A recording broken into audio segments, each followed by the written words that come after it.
Hello అండి. ఎలా ఉన్నారు? నేనైతే చాలా బాగున్నాను. మీరందరూ కూడా బాగుండాలని మనస్ఫూర్తిగా కోరుకుంటున్నాను.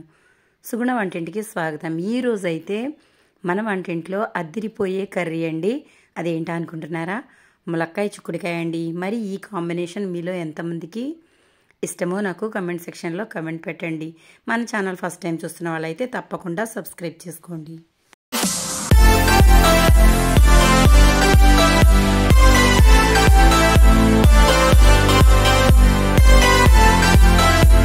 మరి ఈ కర్రీ ఏ విధంగా తయారు చేసుకోవాలో చూద్దామా? Welcome back to my channel.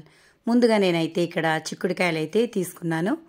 చిక్కుడుకాయలు ఒక 1/2 కిలో వరకు తీసుకుని ఈ విధంగా అయితే కట్ చేశానండి. కట్ చేసి శుభ్రంగా నీట్గా కడిగేసి పక్కనైతే పెట్టాను. ఆ తర్వాత ఒక మీడియం సైజ్ ఉల్లిపాయలు అయితే 3 తీసుకున్నాను. అలాగే 4 పచ్చిమిర్చి, ములక్కాయలు, 3 టమాటాలు తీసుకున్నాను. అన్నీ కూడా ఈ విధంగా చక్కగా కట్ చేసి అయితే పెట్టుకున్నాను. ఇప్పుడు స్టవ్ వెలిగించుకుని బాండీ అయితే పెట్టేస్తున్నాను. ఆయిల్ అయితే వేసుకుందామండి. చాలామంది కలుపు కూరలు అంటే చాలా ఇష్టపడుతూ ఉంటారు. ఇవి చాలా టేస్టీగా ఉంటాయండి. వట్టివి తినే కన్నా ఈ విధంగా కలిపి వేసుకోవడం వల్ల కర్రీ అనేది చాలా రుచిగా ఉంటుంది. మీరు కూడా తప్పకుండా ట్రై చేయండి.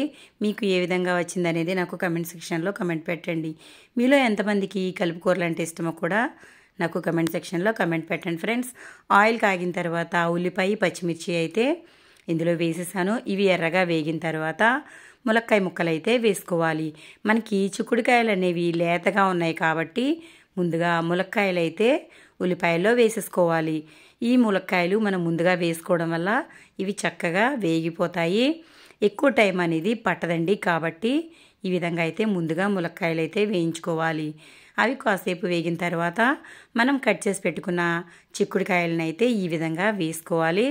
ఇప్పుడు వీటిని ఒకసారి అయితే బాగా కలుపుకొని మూత అయితే పెట్టేసి ఉడికించుకోవాలండి. ఇవి చాలా త్వరగా ఉడికిపోతాయి. మనకి చిక్కుడుకాయల్లో రకాలు ఉంటాయండి. మార్కెట్లో దొరికేవి సన్నగా పొడవుగా ఉంటాయి. మనకి ఇంటి దగ్గర పాదులు పెట్టుకుంటారు చాలామంది. వాటికైతే కనుపు చిక్కుడు అనేవి కాస్తాయి. అవి అయితే చాలా టేస్టీగా ఉంటాయండి. నేను వాడేదైతే మనకి బజార్లో దొరికే కాయలేనండి. ఇవి చాలా త్వరగా ఉడికిపోతాయి. లేత కాయలు. ఒకసారి కలిపేసుకున్న తర్వాత 1.5 స్పూన్ అయితే సాల్ట్ వేసి మూత అయితే పెట్టేశాను. ఒక 5 నిమిషాల తర్వాత ఓపెన్ చేసి మళ్ళీ ఒకసారి కలుపుకుందాము. చూసారు కదా, చిక్కుడుకాయ అలాగే ములక్కాయ చక్కగా మగ్గిపోయింది. ఇప్పుడైతే మనం ఇందులో టమాటా అయితే వేసేసుకుందాము. ఈ కర్రీలో మనం చింతపండు వాడం కాబట్టి టమాటా ఎక్కువగా వేసుకోవడం వల్ల కర్రీ అనేది చాలా టేస్టీగా ఉంటుంది. చూసారు కదా, ఈ విధంగా అయితే నేను టమాటా వేసుకున్న తర్వాత ఒకసారి ఇది కూడా బాగా కలిపి టమాటా బాగా మగ్గే వరకు వీటిని మగ్గించుకోవాలండి. చాలా బాగుంటుంది. ముక్కలుగా ఉంటే టమాటా అనేది కర్రీలో కలవదు కాబట్టి మనం బాగా మగ్గించుకోవాలి. చూడండి, నేనైతే మూత అయితే పెట్టేశాను. ఒక 2 నిమిషాల తర్వాత మూత ఓపెన్ చేసి ఇందులో 2.5 స్పూన్లు అయితే కారం వేస్తున్నాను. ఈ కర్రీలో కారం ఎక్కువగా ఉంటేనే బాగుంటుంది. అలాగే మనం ఉప్పు వేసుకున్నాం కాబట్టి ఒక 1/2 స్పూన్ అయితే పసుపు వేసుకోవాలి. పసుపు వంటల్లో ఎక్కువగా వాడుకోవాలండి. ఇది చలికాలం కాబట్టి పసుపు ఎక్కువగా వాడుకుంటే ఇమ్యూనిటీ అనేది పెరుగుతుంది. ఇప్పుడు ఈ ఉప్పు కారం అంతా కూడా బాగా కలిపిన తర్వాత మూత అయితే పెట్టేసి 2 నిమిషాల పాటు మగ్గనివ్వాలి. ఈ విధంగా మగ్గనివ్వడం వల్ల కారం అనేది పచ్చివాసన పోతుంది. చూసారు కదా, ఇప్పుడైతే మళ్ళీ ఒకసారి అయితే కలుపుకోవాలి. కలుపుకున్న తర్వాత ఇప్పుడు ఇందులో వాటర్ అయితే వేసుకుందాము. మనం వాటర్ ఎక్కువగా వేసుకోకూడదండి, ఎందుకంటే సమానంగా వేసుకోవాలి. చిక్కుడుకాయ చాలా త్వరగా మగ్గిపోతుంది. ములక్కాయ కూడా మనం ముందే వేసాం కాబట్టి ఇది ఆల్మోస్ట్ 75% అయితే ఉడికిపోయి ఉంటుంది. కాబట్టి మనం వాటర్ అనేవి ఎక్కువగా వేసుకోవాల్సిన అవసరం ఉండదు. ఈ విధంగా ఒకసారి గరిటె కడుక్కున్నట్లుగా కొంచెం వాటర్ వేసుకుని ఈ విధంగా అయితే మూత అయితే పెట్టేసుకోవాలి. ఇది బాగా ఉడకనివ్వాలి. ఈ విధంగా ఉడికిన తర్వాత కూర దగ్గర పడుతుంది అన్నప్పుడు మనం ఇందులో కర్రీ పౌడర్ అయితే వేసుకోవాలండి. ఈ కర్రీ పౌడర్ నేను వీడియో అయితే పెట్టాను, మీరు కూడా ఒకసారి చూడండి.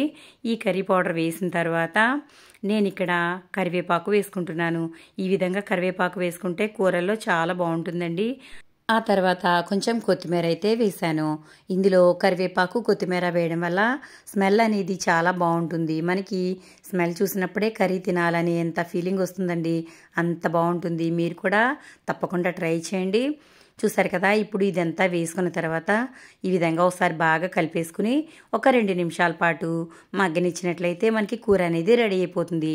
చాలా సింపుల్గా, టేస్టీగా, అలాగే ఎవరైనా వచ్చినప్పుడు కూడా ఈ విధంగా కర్రీ చేసి పెడితే చాలా బాగుందని మెచ్చుకోకుండా ఉండరండి. అంత బాగుంటుంది ఈ కర్రీ. మీరు కూడా తప్పకుండా ట్రై చేయండి ఫ్రెండ్స్. మీకు ఏ విధంగా వచ్చిందో నాకు కమెంట్ సెక్షన్లో కమెంట్ పెట్టండి. చూసారు కదా, ఇప్పుడు మూత పెట్టేసుకుని ఒక 2 నిమిషాల పాటు ఉడికించుకున్న తర్వాత స్టవ్ అయితే ఆఫ్ చేస్తాను. ఇప్పుడు కర్రీని బౌల్లోకి అయితే తీసేస్తున్నాను.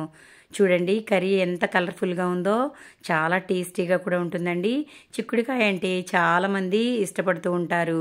అలాంటి వారి కోసం ఈ విధంగా చిక్కుడుకాయ, ములక్కాయ చాలా నచ్చుతుంది. చూసారు కదా, వీడియో నచ్చితే లైక్ చేయండి, షేర్ చేయండి, సబ్స్క్రైబ్ చేయండి.